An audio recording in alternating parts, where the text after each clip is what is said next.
Hello everybody. आज मैं लेकर आया हूँ क्लास 10th के स्टूडेंट के लिए उनकी टेक्स्ट बुक से चैप्टर भोली। इस खूबसूरत चैप्टर को पढ़ने से पहले डियर स्टूडेंट्स, आप इस चैनल को सब्सक्राइब कर लीजिए।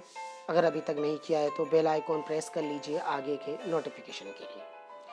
भोली, जैसा कि नाम से ही नज़र आ रहा है, ये चैप्टर एक बहुत ही सीधी सादी लड़की की कहानी।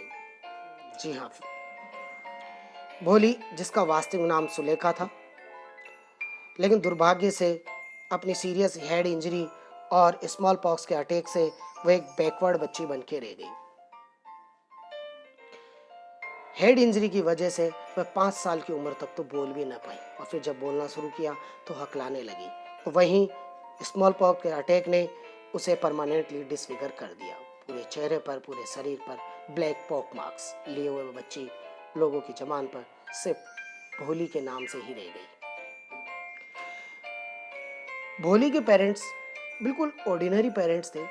उसके पिताजी रामलाल, गांव के नंबरदार, हम यूँ कह सकते हैं रिप्रेजेंटेटिव ऑफ रेवेन्यू डिपार्टमेंट।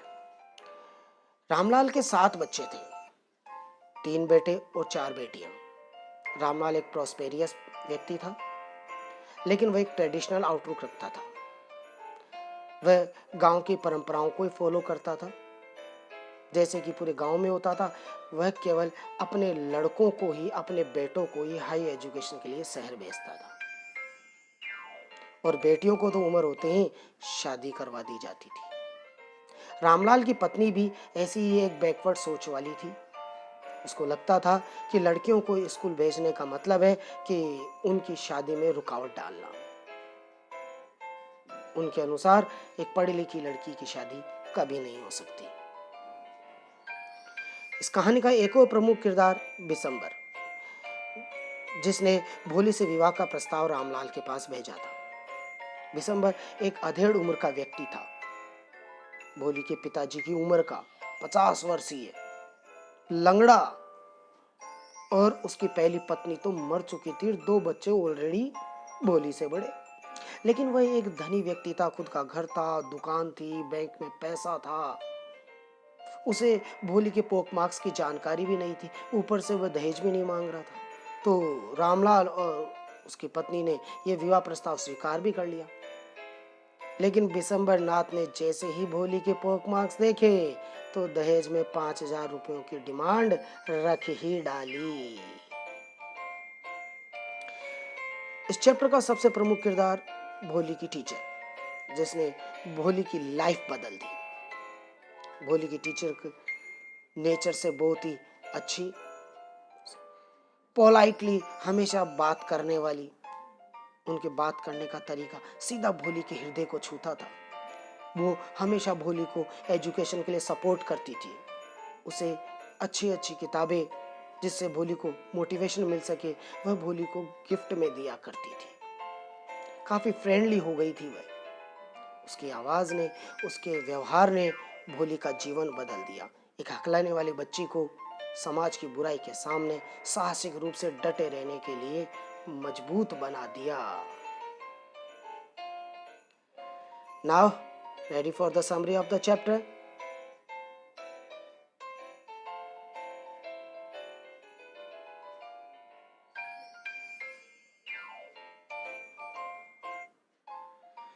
कहानी शुरू होती है रामलाल और उसके परिवार से।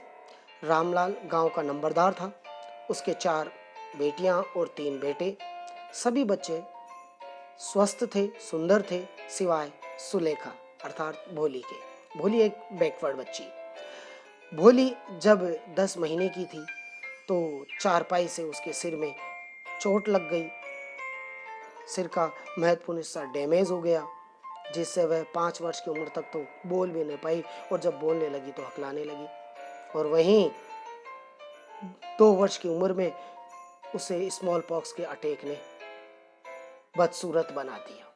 परमानेंटली वो डिसफिगर हो गई। पूरे चेहरे, पूरे शरीर पर काले गहरे धब्बे। इसीलिए सभी लोगों की जबान पर सुलेखा के बजाय भोली नाम चढ़ गया। भोली को शुरू से उसका परिवार एक बैकवर्ड चाइल्ड समझता था, चाहे उसके माता पिता हो, उसके भाई बहन हो। रामलाल ने अपनी बड़ी बेटी राधा की शादी कर दी थी और दूसरी बेटी मंगला की शादी भी तय कर दी थी। इसके बाद तीसरी बेटी चंपा की शादी भी वो कर देगा और उसके बाद भोली की बारी आएगी। लेकिन समस्या यही थी, भोली की बदसूरती और उसकी नासमझी भोली की शादी में अड़चन थी और इसी बात को लेकर रामलाल हमेशा चिंतित रहता था। लेकिन भोली की किस्मत बदली। गांव में एक प्राइमरी स्कूल सिर्फ लड़कियों के लिए खुला और तहसीलदार साहब स्वयं उसकी ओपनिंग सेरेमनी में आए और जाने से पहले गांव के नंबरदार रामलाल से गांव के सामने उदाहरण प्रस्तुत करने के लिए उसकी बेटियों को स्कूल भेजने के लिए कह कर गए। रामलाल और उसकी पत्नी बेटियों को स्कूल भेजने के खिलाफ थे, लेकिन वह तहसीलदार की अवज्ञा भी नहीं कर सकते थे, तो अंत में उन्हें निर्णय लेना था कि वो क्या करें। और डिसीजन हुआ कि चंपा जो कि सुंदर थी, शादी में कोई प्रॉब्लम नहीं, तो उसको तो नहीं भेजेंगे। भोली जिसकी शादी के चांस पहले ही कम थे, वो स्कूल भेजेंगे। और इस निर्णय के साथ रामलाल अगले दिन भोली को स्कूल ले जाने के लिए तैयार। लेकिन भोली डर गई, उसे तो पता ही नहीं था कि स्कूल क्या होती है, वो तो घबराने लगी। रामलाल ने फिर अपनी पत्नी से कहा कि भोली को अच्छे कपड़े पहनाओ, नहलाओ, बाल बनाओ, तेल डालो उन बालों में, अच्छे से तैयार करो। भोली ये सब देखकर ये सोचने लगी कि वो जिस जगह ले जाई जा रही है वो कोई डरावनी जगह नहीं। भोली को डर इसलिए लग रहा था क्योंकि कुछ समय पहले उसने देखा था कि उनके घर में एक गाय थी लक्ष्मी।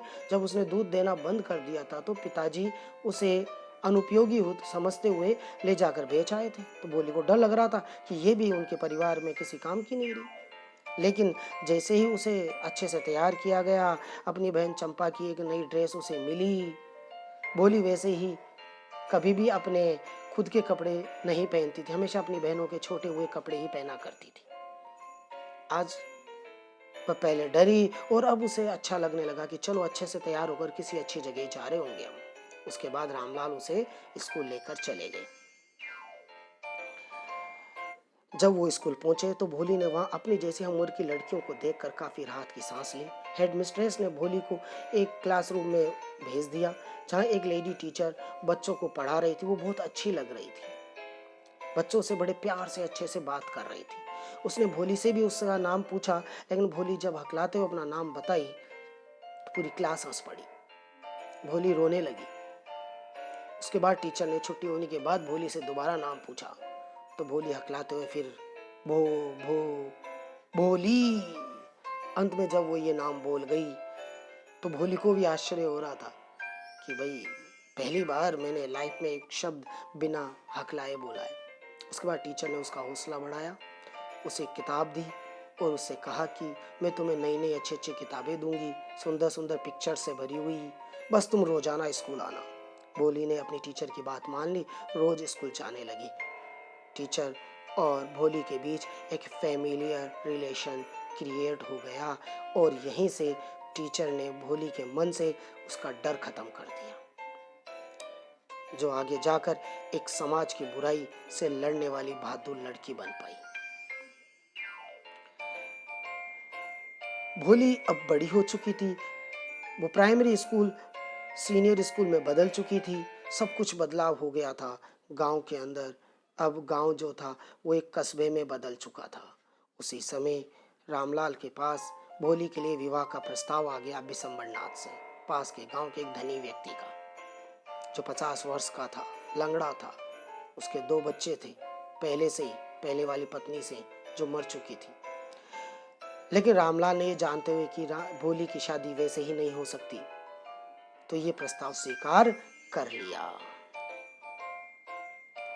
बिशंबर भी बारात लेके आ गया। सभी लोग बहुत आनंदित थे, खुशियां मना रहे थे। बहुत ही जबरदस्त, बहुत बड़ी बारात के साथ बिशंबर वहां आया था। सभी आनंद ले रहे थे, रिश्तेदार मित्रगण।